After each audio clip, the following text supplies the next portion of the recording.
لیکن ایک یتیم لڑکی ہے جو 10-12 سال کی ہو رہی ہے اور چہرے پر نمک بھی ہے، اس کے سر پر ہاتھ مت پھیرو۔ 15 سال سے پہلے تک لڑکے اور 12 سال سے پہلے لڑکی کہلاتی ہے۔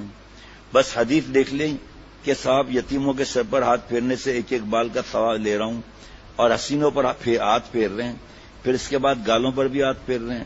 اگر کسی بیوہ کی خدمت کرنی ہے تو اگر 70 سال کی بڑھیا ہے تو براہ راست اس سے پوچھ لو کہ میرے لائق کوئی خدمت، اماں کچھ سبزی لانی ہے، کوئی سودا لانا ہے۔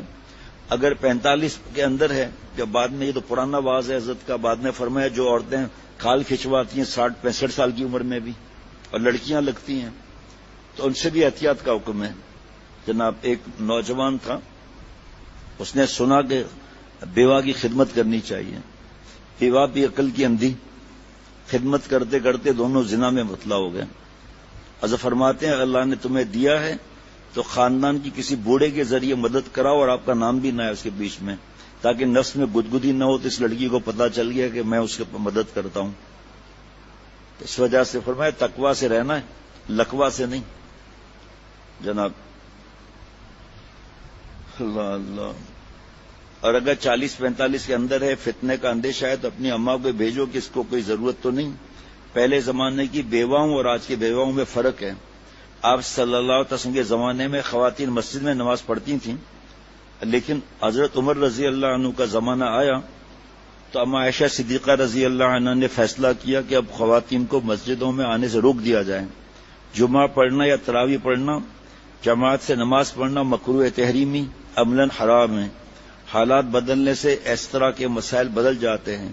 احسن الفتاوی دیکھ لو، حضرت عائشہ صدیقہ رضی اللہ عنہ نے فرمایا کہ اگر حضور صلی اللہ تعالی علیہ وسلم اس وقت خود دنیا میں موجود ہوتے تو فتنے کے حالات دیکھ کر آپ خود منع کر دیتے۔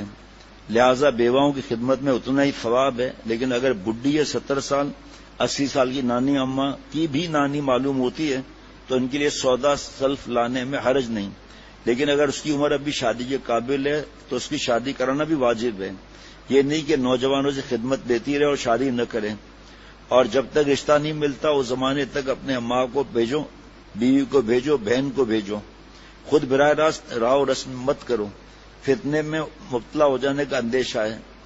فرمایا میرا ہوائی جہاز پر رات دن سفر کا اتفاق ہوتا ہے، میں نے اپنی آنکھوں سے دیکھا کہ معزز گھرانے کی لڑکیاں لیکن وہاں دوپٹہ اتارے کھانا لے کر دوڑتی ہیں اور فضائی ماسیاں بنی ہوئی ہیں، اور پائلٹ اور ہوائی جہاز کے نوجوانوں اور غیر مردوں کے عملے کے ساتھ سیٹ پر ٹانگ سے ٹانگ ملا کر بیٹھی ہوئی ہیں اور گپ شپ ہو رہی ہے۔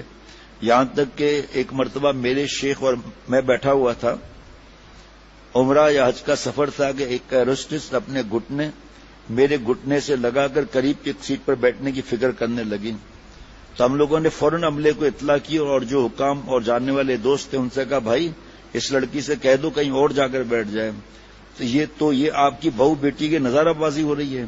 اب بتائیے کہ ان کے حسن کی وہاں بے حرمتی ہو رہی ہے یا اختر کی تقریر سے بے حرمتی ہوتی ہے؟ تمہیں اس بات کا تو غم نہ ہوا کہ بہو بیٹیاں باہر بے پردہ پھر رہی ہیں اور مرد ان کو بری نظر سے دیکھ رہے ہیں، وہاں بے حرمتی نظر نہیں آتی؟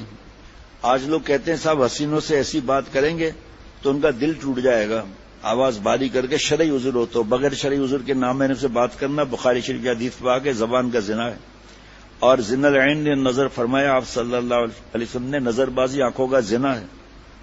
کیا ہم تکرار کریں گے موبائل کی وجہ سے؟ کیا ہم مطالعہ کریں گے؟ کیا ہم استاد جی کا سبق دھیان سے سنیں گے؟ ان سب کے لیے تو یکسوئی چاہیے، موبائل میں یکسوئی کہاں؟ اللہ تعالیٰ سمجھ عطا فرمائے۔ فرمایا خود براہ راست راہ و رسم مت کرو، فتنے میں مبتلا ہو جانے کا اندیشہ ہے، اس بات کی وضاحت کر دی۔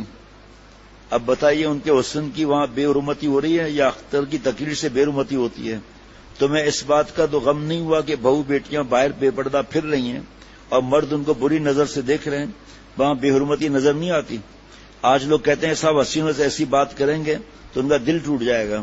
اگر ہوائی جہاز پر چڑھتے ہوئے جب عمرہ اور حج کرنے جا رہے ہیں تو ایروسٹس نے کہا السلام علیکم، تو اس کا جواب دینے کے لیے تو اجازت ہے۔ مفتی رشید احمد صاحب سے میں نے رجوع کیا تھا کہ ہم اور باتیں کرتے ہیں تو سلام کا جواب دیں یا نہیں؟